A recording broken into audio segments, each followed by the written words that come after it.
gente que en determinados momentos fueron reyes, Dios les dio autoridad, pero desobedecían a Dios. En diferentes cosas, no todos desobedecemos en las mismas cosas, pero tenemos a un Saúl que Dios le dio unas instrucciones y desobedecía. Tenemos un Saúl que era un envidioso. Tenemos un Saúl que quiso matar a David. Tenemos un Saúl que fue y Dios diciéndole que no podía hablar con espiritistas, allá fue. O sea, este hombre era un pecador.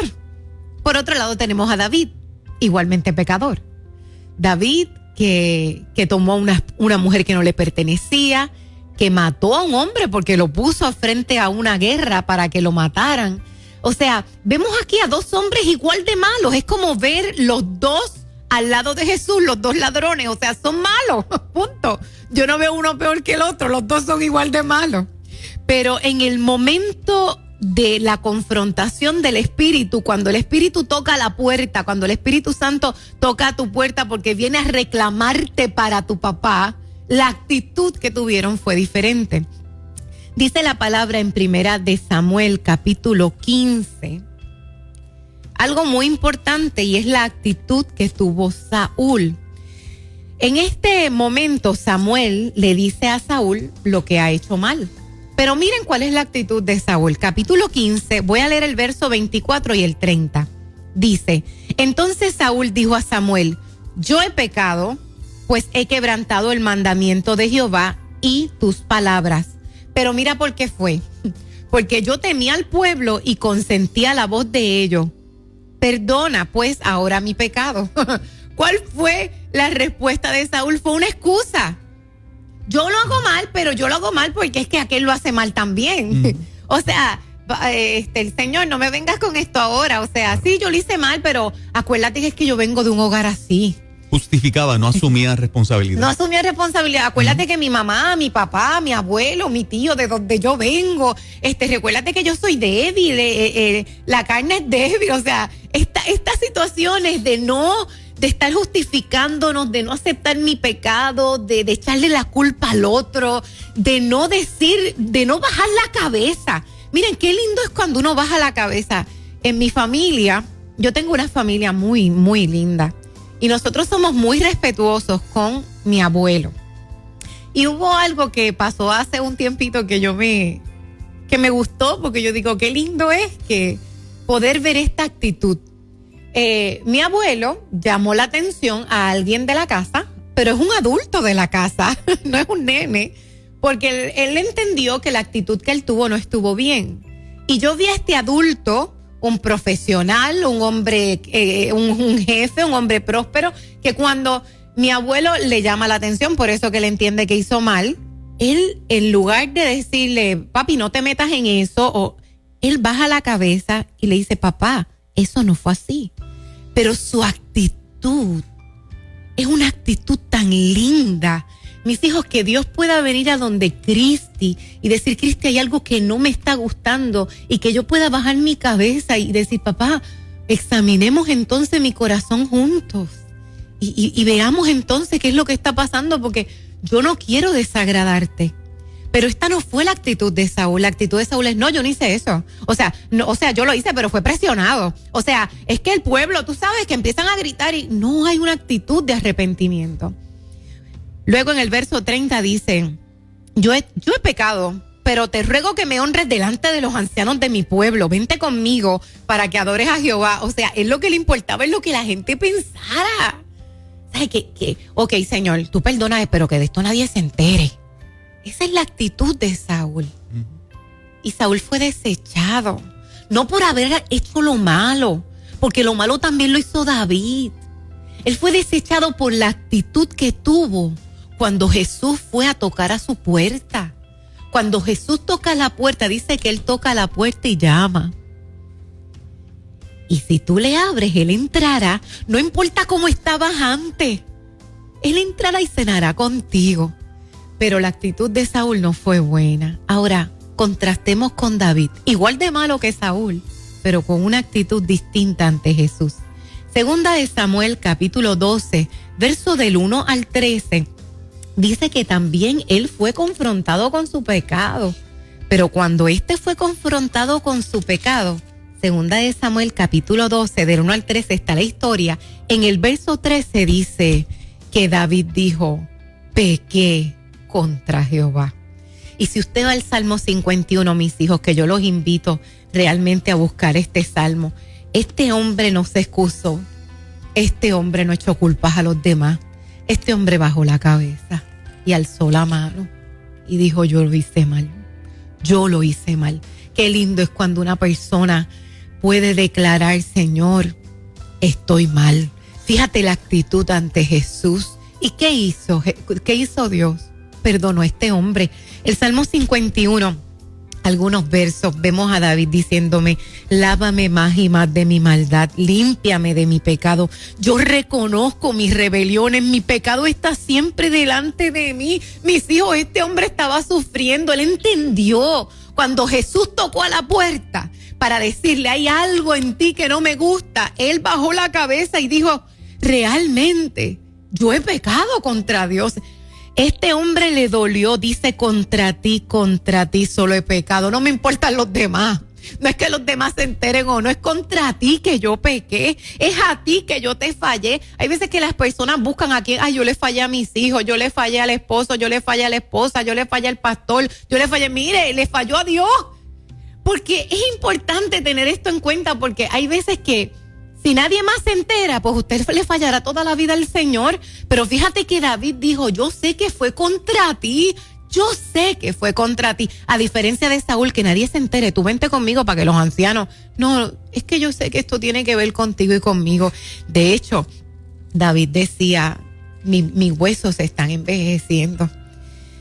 Me encanta cuando termina diciendo en el Salmo 51, purifícame con hisopo y yo seré limpio, lávame y seré más blanco que la nieve. Crea en mí, oh Dios, un corazón limpio, renueva un espíritu recto dentro de mí. No me eches de delante de ti, no me quites tu Santo Espíritu, devuélveme el gozo de tu salvación y espíritu noble me sustente. Este hombre sabía lo que es tener la presencia de Dios dentro de él.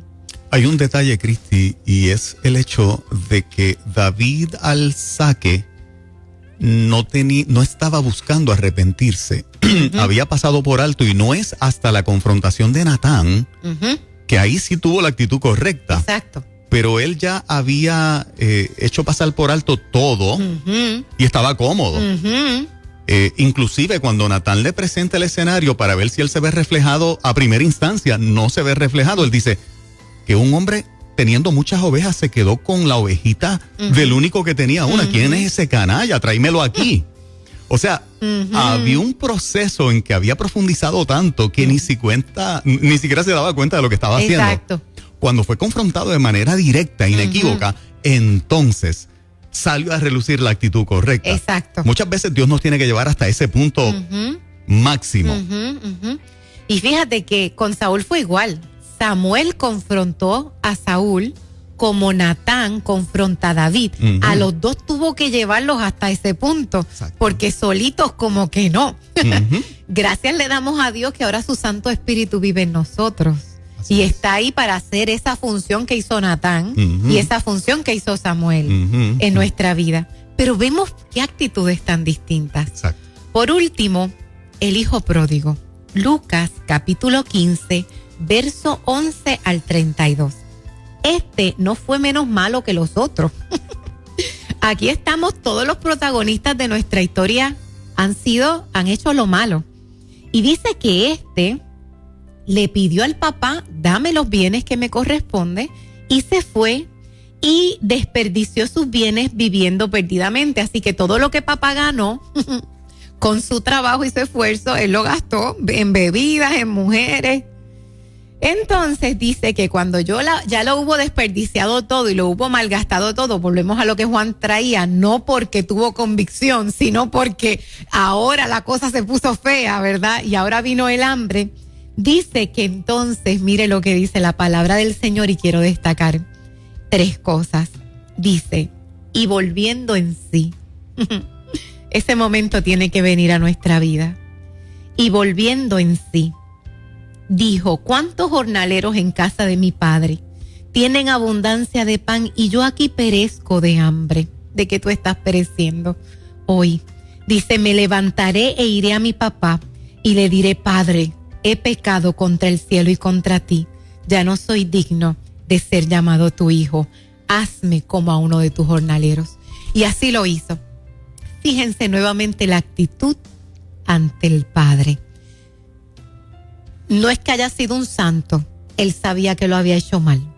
Pero él hizo 3 cosas importantes. Número 1, él dijo, yo reconozco. Y yo voy a ir y yo le voy a decir, no le voy a decir, ay papá, tú sabes que es que yo soy joven y que pues cuando uno es joven comete errores. Tú sabes, papá, que la carne es débil. No, papá, yo pequé. Yo pequé contra el cielo y yo pequé contra ti. Qué lindo, un hijo que dice, voy a bajar la cabeza. Confesión. 2, me encanta que no se imaginó llamándole Señor. Se imaginó llamándole Padre. Y esto a mí me mata. Porque él le iba a decir, voy a trabajar para ti. Él sabía que él no merecía la posición de hijo, pero nunca lo dejó de ver como papá. Él no se imaginó diciéndole, Señor de la hacienda, he pecado contra el cielo. No, él le iba a decir, yo voy a trabajar para ti. Yo sé que yo no merezco que tú me des más nada, pero te voy a decir papá, porque tú eres mi papá. Y mis hijos, eso es lo que el Espíritu Santo quiere que nosotros entendamos. Cuando nosotros le hemos entregado nuestra vida a Cristo, nosotros hemos sido sellados. Y nosotros tenemos que regresar sabiendo que papá me está esperando. Hay veces que el Satanás, el enemigo, quiere confundirnos, llenándonos de vergüenza. Tú vas a volver ante hipócrita.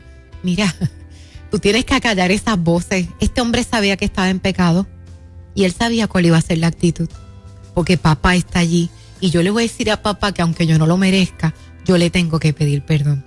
Y esa actitud ante Dios hizo que este muchacho volviera a casa, porque si hubiera dejado que la vergüenza lo invadiera, nunca iba a volver.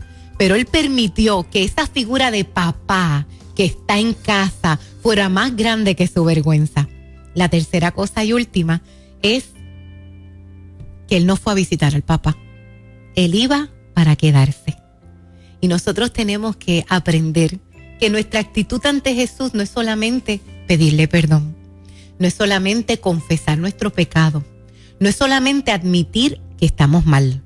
No es solamente reconocer quién es Él y reconocer quién somos nosotros. Sino saber que si yo voy allí, no es para visitarlo. Es porque yo voy a volver a casa. Porque yo voy a cambiar mi vida. Porque las cosas que yo hacía, ya yo no las voy a hacer más. Porque regreso a casa con un cambio de mente, porque regreso a casa para vivir diferente, porque regreso a casa para honrar a Dios, porque todo lo que yo hacía, ya yo en el nombre de Jesús, después de confesar nuestros pecados, vamos a pedirle al Señor que nos ayude a no hacerlas más. Y yo creo que esta es una actitud muy importante que muchas veces perdemos de vista. No, ya yo me arrepentí, pero entonces vuelvo a hacer las mismas cosas. No visites a tu papá. Vuelve para quedarte en casa. Y dice la Biblia que su vestido fue cambiado y se le volvió a poner su aro porque papá lo estaba esperando y lo perdonó. Cuando yo tengo la actitud correcta, ¿qué hace Jesús en la cruz? Esta noche, hoy mismo, estarás conmigo. ¿Qué hace Jesús cuando está ante un David? Te voy a perdonar tu pecado. ¿Qué hace Jesús ante un hijo pródigo? Sí, mi amor, regresa a casa. Nuestra actitud ante Jesús va a determinar nuestro destino. Una vida mejor. Si usted quiere ver esta enseñanza nuevamente o compartirla, vaya a mi canal de YouTube, Christy Mueller. El número de nuestras oficinas, 787-643-1508.